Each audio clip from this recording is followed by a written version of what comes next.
Graças e paz, amados irmãos, chegamos ao capítulo 4 do livro Família Guiada pela Fé. E como vimos em vídeos anteriores, o autor do livro, ele baseia boa parte dos capítulos no texto clássico de Deuteronômio capítulo 6. E esse capítulo 4, cujo tema é Dele o seu coração, é baseado em Deuteronômio 6,6, que diz: estas palavras que lhe ordeno estarão no seu coração. O autor fala, conectando ao capítulo anterior, que fala do que é o amor bíblico, que se o amor bíblico é o fundamento, uma cosmovisão bíblica é a estrutura. E aí ele fala sobre cosmovisão, um conceito muito interessante e importante, especialmente nos dias em que vivemos. Ele diz: é imperativo que preparemos nossos filhos para pensar biblicamente, diz o autor na página 99. Então eu achei muito interessante que se o amor bíblico que vimos no capítulo anterior é o fundamento, uma cosmovisão bíblica é uma estrutura para fundamentarmos nossas vidas e famílias de acordo com os propósitos de Deus para nós. Ele faz uma ilustração muito interessante, falando do futebol americano, mas podemos transpor para a nossa cultura pensando no futebol. Ele fala: mudar de técnico é uma tarefa enorme. Nós vemos que os times de futebol frequentemente mudam de técnico. E ele diz sobre você aprender a filosofia, o pensamento de um novo técnico é desafiador.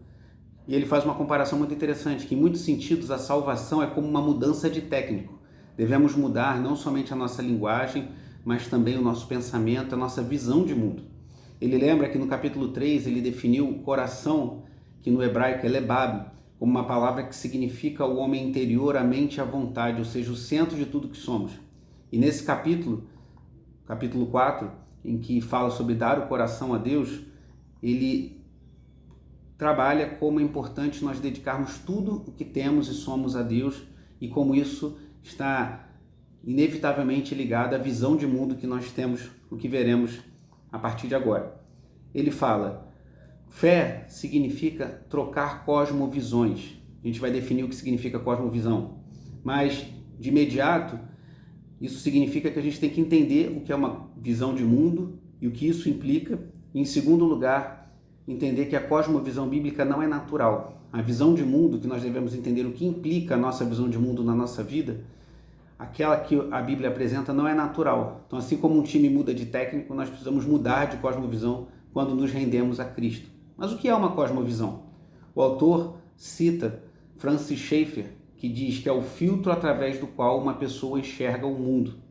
E também citando outros autores que escrevem muito sobre essa temática de cosmovisões, como Nancy Pearcey, ele diz que a cosmovisão ela diz respeito às nossas lentes, né, como citado por Francis Schaeffer, o filtro através do qual uma pessoa enxerga o mundo, é como se fosse um óculos com o qual você enxerga a existência. As nossas pressuposições, ou seja, as coisas nas quais a gente acredita, que às vezes a gente nem se dá conta, às vezes tem coisas que nós acreditamos que nós não percebemos, mas afetam a maneira como nós entendemos, enxergamos a vida e como vivemos. As nossas lentes, as nossas pressuposições e a nossa visão geral do mundo. E aí ele começa a trabalhar sobre os elementos básicos de uma cosmovisão. E ele apresenta 5 elementos nos quais ele vai trabalhar o restante, quase todo o restante do capítulo, que compõe uma cosmovisão. E são eles: a nossa visão acerca de Deus, do homem, da verdade, do conhecimento e da ética. E com muita sabedoria e de forma muito prática, Vade Balkan Jr., nesse capítulo, ele pega esses 5 elementos, a nossa visão acerca de Deus, do homem, da verdade, do conhecimento e da ética, e mostra como eles são elementos básicos de uma cosmovisão. A visão sobre Deus. E ele começa a falar dos conflitos, da visão preponderante em nossa cultura, que ele chama de humanismo secular. E quando eu começar a falar aqui de cada detalhe, você vai poder identificar facilmente como isso está presente em nossa cultura, e o conflito dessa visão do humanismo secular com a cosmovisão bíblica. Lembrando daquela analogia da mudança de técnico, que ao nos rendermos a Cristo e andarmos nos caminhos de Deus, é como se nós mudássemos de técnico. Nós precisamos adotar um novo estilo de vida e uma nova visão de mundo. Então ele fala de forma breve, e eu falarei também aqui, sobre esses 5 aspectos, esses 5 elementos que compõem uma cosmovisão. A visão sobre Deus, o homem, a verdade, o conhecimento e a ética. A visão sobre Deus. No humanismo secular, que é a visão preponderante em nossa cultura, não há Deus. Ou alguns dizem que afirmam crer em Deus, mas não creem num Deus pessoal, ou pelo menos não entendem Deus na forma como a Bíblia nos descreve. Mas o que a Bíblia fala sobre Deus? Se o humanismo secular crê dessa forma, como o teísmo cristão, a fé em Cristo, ela entende Deus. E ele bota alguns elementos. O Deus da Bíblia é pessoal, ele não é uma força ou uma ideia. O Deus da Bíblia é soberano, ele conhece o início e o fim. Jesus disse que até os cabelos de nossa cabeça estão contados. O Deus da Bíblia é santo, ele não tolera pecado, ele é um Deus que é santo, afastado de todo tipo de iniquidade, de impureza. E o Deus da Bíblia é o Criador do mundo. Então, ao falar que o Deus da Bíblia é pessoal, que o Deus da Bíblia é soberano, que o Deus da Bíblia é santo e, por fim, que o Deus da Bíblia é o Criador do mundo, o autor começa a nos mostrar como é a cosmovisão bíblica acerca de Deus. E ao falar que ele é o Criador do mundo, como está no primeiro versículo da Bíblia, que no princípio criou Deus os céus e a terra, isso molda a nossa cosmovisão, a nossa visão de mundo. Pois se Deus criou o mundo, Deus criou o homem, e isso deve afetar os próximos elementos que veremos. A visão sobre o homem, o conhecimento, a verdade e a ética. A visão sobre o homem, o segundo elemento que compõe uma cosmovisão. Segundo o humanismo secular, o homem é um resultado de um processo evolutivo aleatório, sem propósito definido. Então, isso afeta questões éticas muito importantes, por exemplo, acerca do aborto. Nós entendemos que nós somos contrários ao aborto, pois entendemos que devemos preservar o ser humano desde a concepção. Mas se você entende que o ser humano não tem fruto de um processo evolutivo, isso fragiliza questões relativas, por exemplo, ao aborto. Mas o que a Bíblia diz? A Bíblia diz que o homem foi criado à imagem de Deus. E como portador da imagem de Deus, o homem possui dignidade e valor. Isso independe de raça, cor, crença, posição socioeconômica. Então, independente dessas questões, todo homem, toda mulher foi criado à imagem e semelhança de Deus. Mas em Adão, caímos em pecado. E por meio de Cristo, se não nos convertermos e não nos voltarmos a Deus por intermédio da obra e da pessoa de Jesus Cristo, nós permaneceremos em pecado. Então, a Bíblia fala do homem criado à imagem de Deus, da sua dignidade e valor, do pecado que adentrou o mundo e que da salvação que é somente por meio de Cristo. E ele cita alguns versículos importantes, como Romanos 3:23, que diz que todos pecaram e carecem da glória de Deus, Romanos 6:23, que fala que o salário do pecado é a morte, mas o dom gratuito de Deus é a vida eterna em Cristo Jesus, nosso Senhor. Então, após ter falado da visão de Deus, fazendo esse conflito entre o humanismo secular, tão presente em nossa sociedade, e o teísmo cristão, a visão da fé cristã, e falado sobre a visão sobre o homem, ele fala sobre a visão sobre a verdade, o conhecimento e a ética, que compõem os três elementos finais que compõem uma cosmovisão. Sobre a verdade, o humanismo secular entende a verdade como relativa, que pode ser verdade para mim, não necessariamente é verdade para você. Já o teísmo cristão entende que a verdade ela é objetiva e absoluta. Isso afeta grandemente a maneira como nós vivemos.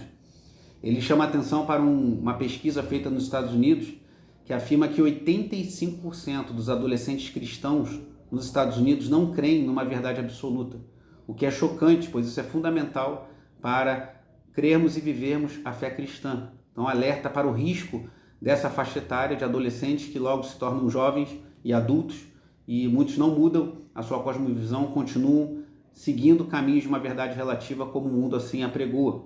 Então, a visão sobre a verdade, a visão sobre o conhecimento. O humanismo secular entende a natureza como um sistema fechado, e o conhecimento deriva do estudo desse sistema fechado que é a natureza.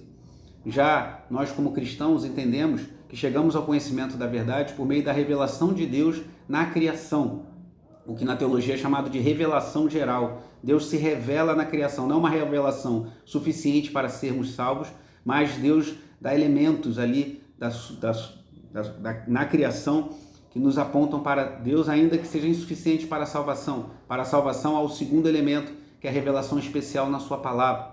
E ele cita o Salmo 19:1, que fala: os céus proclamam a glória de Deus, e o firmamento anuncia as obras das suas mãos.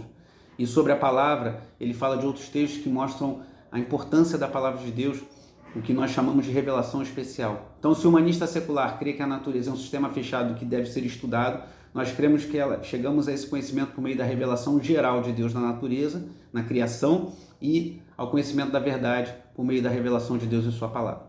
E o quinto e último elemento da cosmovisão, a ética. O humanismo secular entende a ética como cultural e negociável.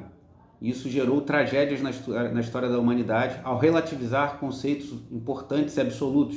Já nós, como cristãos, entendemos que Deus é quem determina o que é certo e o que é errado, que Deus dá instruções na sua palavra claras sobre ética. Deus já nos apresenta uma ética que é agradável aos seus olhos e na qual devemos nos basear. E que a ética transcende tempo e cultura. A ética não é relativa.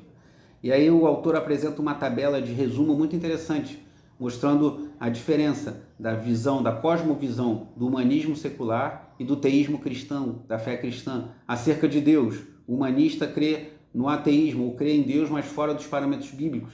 O teísmo crê em Deus como um Deus pessoal, soberano, santo, que intervém no mundo criado por ele. A visão do homem, do humanista, é o homem como fruto da evolução. Do teísta, Deus nos criou a sua imagem e semelhança, uma criação especial que nos imputa dignidade e valor. A visão da verdade, para o humanista, ela é relativa, para o cristão ela é absoluta. Do conhecimento, para o humanista é científico, materialista, naturalista. Para o cristão, ela é científica sim, devemos buscar o conhecimento por meio das ciências, mas ela vem através da revelação geral na natureza e que Deus nos concede para conhecê-la. E por fim, a ética. O humanista secular crê que ela é cultural e nós cremos que ela é absoluta, ela transcende tempos e éticas. Tempos e períodos e culturas. O autor termina o capítulo com um alerta importante sobre o legalismo, a gente tomar cuidado para, no intuito de preservarmos nossos filhos do mundo, não adotarmos posturas legalistas e assim os nossos filhos ficarem contidos durante um certo período enquanto estão sob os nossos auspícios, mas ao terem independência acabarem abandonando a cosmovisão cristã. Então um capítulo muito importante, fundamental e de grande importância para lidarmos com os desafios dos nossos tempos. Que Deus nos abençoe e nos dê sabedoria e graça para conduzirmos nossas famílias de acordo com seus propósitos soberanos.